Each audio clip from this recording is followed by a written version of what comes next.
Alright, hello everyone, welcome back to the channel. This of course is another anime action video. Today, we are getting back into Banana Fish, episode 5. This was, episode 5 and 6 was going to be the last video I made before I went on like a week-long break, but we're finally back to it. We're here with more Banana Fish. I was slightly dreading doing this because it's been a while, so I was scared that I might have forgotten a lot of things, you know, because compared to like the other series I'm reacting to, this is one of those ones where I feel like I've forgotten lots of things when it comes to like the story. Generally, I have like I remember like the plot line, but I might have forgotten specifics more. So is what I mean. Like I remember first episode we were introduced to a whole bunch of things. You know, main characters AG, Ash, Dino, Arthur. You know, and a lot. Obviously, there's Griffin, who was in the beginning of the first episode, and then after that we got into some shit. Eventually, Ash got framed and put into prison. And the last thing I remember from the last episode, which is the last thing that happened last episode, and I've said last so many times now at this point, but was Griffin passing away, unfortunately, which really hit Ash. Really hit Ash specifically, because when his brother came back to him back from the Middle East, I believe, he was basically a vegetable. And then they sort of had like a reconciliation between Ash and I believe Max, who was one of the platoon members, alongside Griffin. Now, that's basically the last thing I remembered. I imagine in this upcoming episode, we're gonna see Ash finally coming out of prison. But the thing is that as far as I know, AG and Shorter don't really know about this, because AG and Shorter are kind of doing their own thing right now, because of the little note that AG got from Ash. When they were visiting him in prison. But man, either way, I am excited to get back into this. So without further ado, as always, links in the description to either Pixel Drain or BitChute will take you to the full-length uncut reactions. So go ahead, follow one of those links, and come back to YouTube for the discussion. So let's get started with episode 5 of Banana Fish. Goddamn.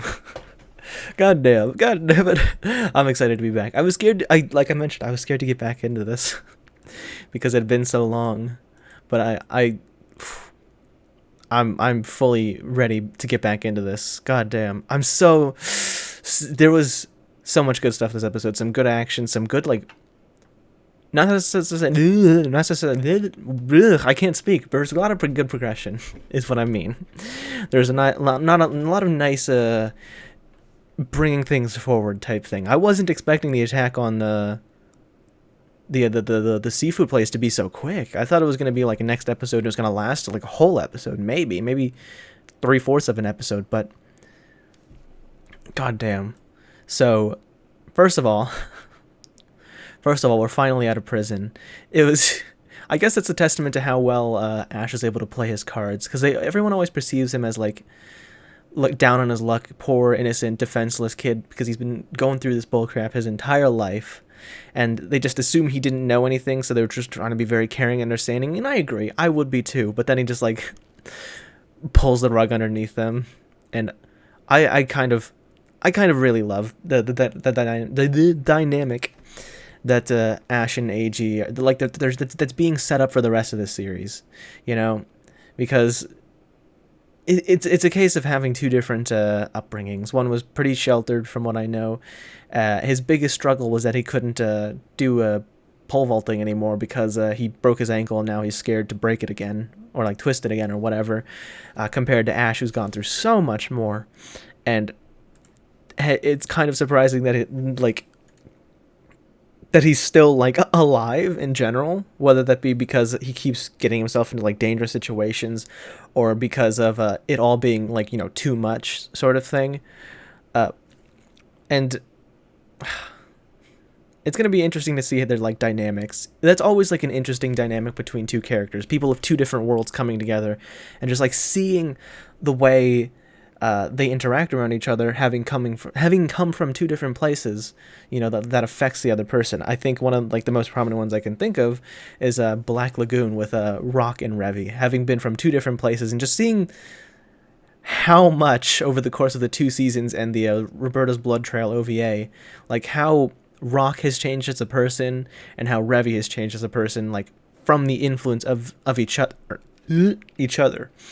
And And even though that's something that probably happens a lot in a lot of different media, obviously under different contexts, uh, it's something I'll always love to see. Like it kind of happened in whatchamacallit, Last of Us, the first one. Uh, is just seeing like somebody who's been through hell be changed by the innocence of somebody who comes from the outside world, so to speak. It'll be so good, and even though it's probably been done so many times, more times that I can probably count, I can't list all of the times it's happened in things that I've consumed, like in like media I've consumed, off the top of my head. But the reason it always gets me is because if I because it's just so heartbreaking to see the just to know about the character's past, but it's so heartwarming to then see them like grow and overcome that because of, that outside world person. You know what I mean? But it's what sucks is that sometimes it's not a happy ending, and I hope to God it's gonna be a happy ending because, fuck man, I hope it's not a case of where it's like, after everything is said and done, for the most part, AG is still like pure and he can still go on now that this is over and live a long, healthy, happy life type thing. But Ash is like too far gone, sort of thing, and so they can't be together type thing. It's always so heartbreaking. But honestly, if they set it up throughout this entire season, it might be fitting. As much as I don't want to say that, you know what I mean? Like sometimes, even though they make me sad, sometimes when like my favorite characters die, if it is thematically appropriate and like good for their character arc, I'll still be really upset and sad about it, but I can at least appreciate it for what it is. But uh now that I think about it, it kind of makes sense that that girl at the Chinese restaurant that AG went to is a shorter sister, because I can't imagine being somebody who works at it, or like I assume owns the Chinese restaurant, having to deal with a guy like that who dresses up in like with that really like that outfit and being really so outlandish to customers like that, if they weren't related to me or like I knew them for a really long time. You know what I mean? But I'm still I'm just gonna keep my idea that the short haired person in the opening with the jacket, that cool ass jacket, is that same woman at the Chinese restaurant, who is in fact Shorter's sister. I mean, they just look so similar. I mean, there's maybe slight differences, but either way, I was mentioning it when Shorter was coming by and saying, "Ash, I'm gonna be on your side, man. We got this. We're gonna do this together." And he's got people. Unless Ash wants to like finish this, and then once it's over, he's like, "I'm ready to die," because there's nothing really to keep him here. I imagine that's why he didn't want to bring anyone with him. It just reeks of suicide mission, you know. It's like, I know I'm gonna die, but that's okay because I don't care if I die type of thing, because it won't matter. But I hope he learns that he has people that will always be there for him no matter what, through Shorter and AG, because if he which is why I'm glad he's accepting of it, but it's almost like it was too fast. Like he's like, fine, if you guys are gonna make this your problem too, I'll let you guys come along. But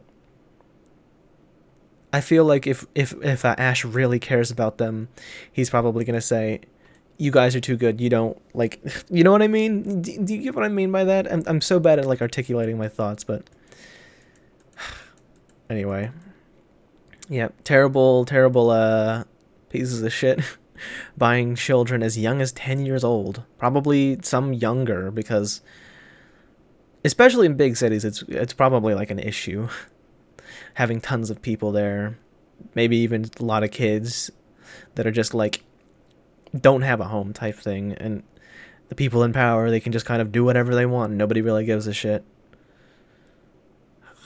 And what's so scary about it is because they made a point of that the restaurant is so unassuming from a distance. You know, if you're not in the secret club or whatever you want to call it, you would never know that some really shady, terrible things are happening, just inside. You know, like back room almost. But That's what the terrifying thing is it's not something you'll see if you're not looking for it, type of thing. God, I wonder. I think I'm gonna stick with my like gut like reaction when they mention that it's a drug that's gonna change the world. The banana fish drug, because it was described as LSD but stronger, and it turned whatchamacallit, Griff, very violent, killed some of his fellow soldiers, and then he just kind of went into being a vegetable for years.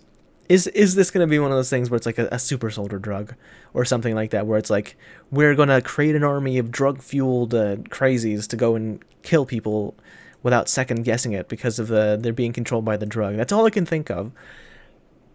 But the only other thing I could think of is just selling it to whoever, making a huge profit and using that money to do whatever you want with. Truly, I don't know yet, and I'm sure I'm not supposed to know yet.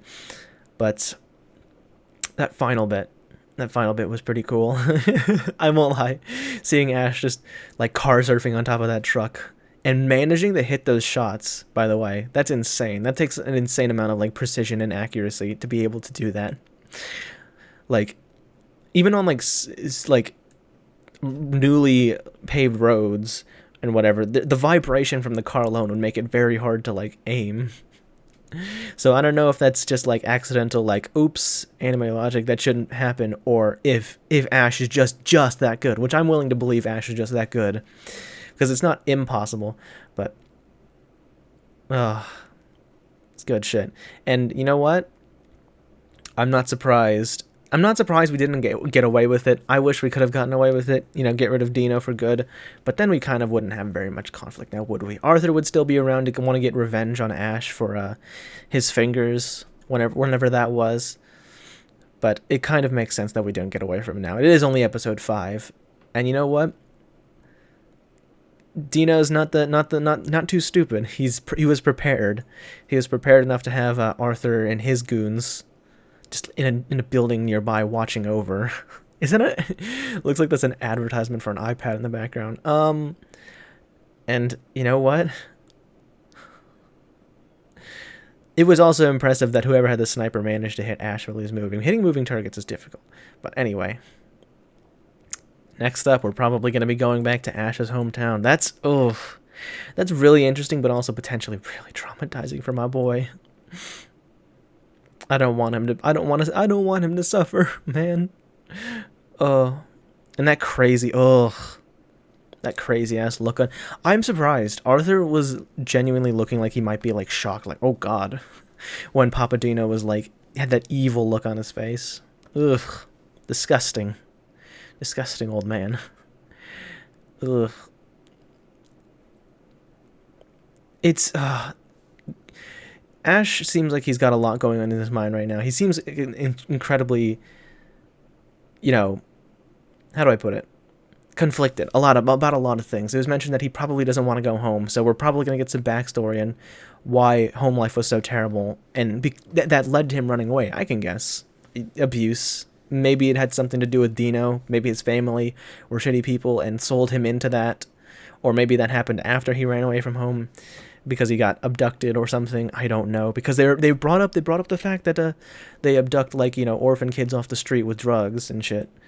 But I'm sure he's also super conflicted about what was happening today, about bringing AG along in general, because even though it will just add undue stress onto AG's life if he is forced to leave and not be able to like be there and at least see things through to the end, it'll weigh on his mind immensely for the rest of his life. And on top of that, but on the other hand, I do agree it's very dangerous for AG to be there.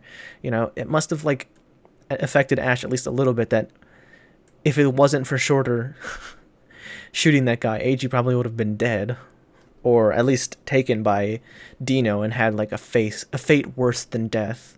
But AG's generally just like not cut out for this. And he passed out while they were swimming, right? They're swimming away and escaping. He wasn't passed out before they jumped in, as far as I know. Yeah, he seemed like he was fine.